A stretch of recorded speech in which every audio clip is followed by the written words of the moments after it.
এবার কঙ্গনার তোপের মুখে এ আর রহমান। বলিউড অভিনেত্রী ও সাংসদ কঙ্গনা রানাউত অস্কার জয়ী সুরকার এ আর রহমানের সাম্প্রতিক এক মন্তব্যের কড়া প্রতিক্রিয়া জানিয়েছেন। কিছুদিন আগে এক সাক্ষাৎকারে এ আর রহমান দাবি করেন, বলিউডের অন্দরে থাকা কুসংস্কার ও ধর্মীয় বিভাজনের কারণে গত 8 বছরে তিনি কাজ হারিয়েছেন। সেই সূত্রেই এবার কঙ্গনার তোপের মুখে পড়লেন এই সঙ্গীতজ্ঞ। কঙ্গনা অভিযোগ করেছেন, এর আগে রহমান তার সঙ্গে দেখা করতে অস্বীকৃতি জানিয়েছিলেন এবং তার ছবি ইমার্জেন্সিতে কাজ করতে চাননি। কারণ হিসেবে তিনি জানান, এ আর রহমান এটিকে একটি প্রোপাগান্ডা ধরনের ছবি বলে মনে করেছিলেন। শনিবার কঙ্গনা তার ইনস্টাগ্রাম স্টোরিতে বিবিসি এশিয়ান নেটওয়ার্কে দেয়া রহমানের একটি সাক্ষাৎকারের স্ক্রিনশট শেয়ার করেন। সেখানে তিনি সুরকারকে সরাসরি উল্লেখ করে লিখেন, প্রিয় রহমানজি, আমি একটি গেরুয়া দলকে সমর্থন করি বলে চলচ্চিত্র জগতে বহু কুসংস্কার ও পক্ষপাতের মুখে পড়েছি, কিন্তু আপনার মতো এতটা পক্ষপাত দুষ্ট ও ঘৃণ্য মানুষ আমি আর দেখিনি। কঙ্গনা জানান, তিনি রহমানের সঙ্গে তার পরিচালিত ছবি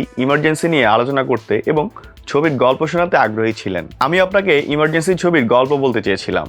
গল্প শোনা তো দূরের কথা, আপনি আমার সঙ্গে দেখা করতে অস্বীকৃতি জানিয়েছিলেন।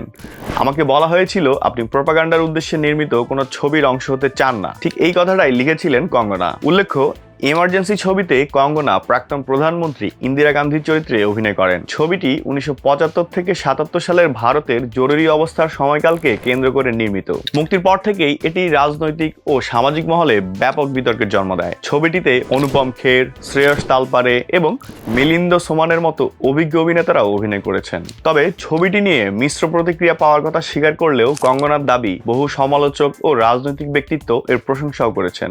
এদিকে ভিকি কৌশলের ঐতিহাসিক সিনেমা সাওয়া নিয়ে এ আর রহমানের সাম্প্রতিক মন্তব্যের পর এই বিতর্ক নতুন মাত্রা পেয়েছে। রহমান ছবিটিকে বিভাজন সৃষ্টিকারী বলে উল্লেখ করেন, যদিও একই সঙ্গে তিনি ছবির মূল বিষয়বস্তুর সাহসিকতার কথাও স্বীকার করেন।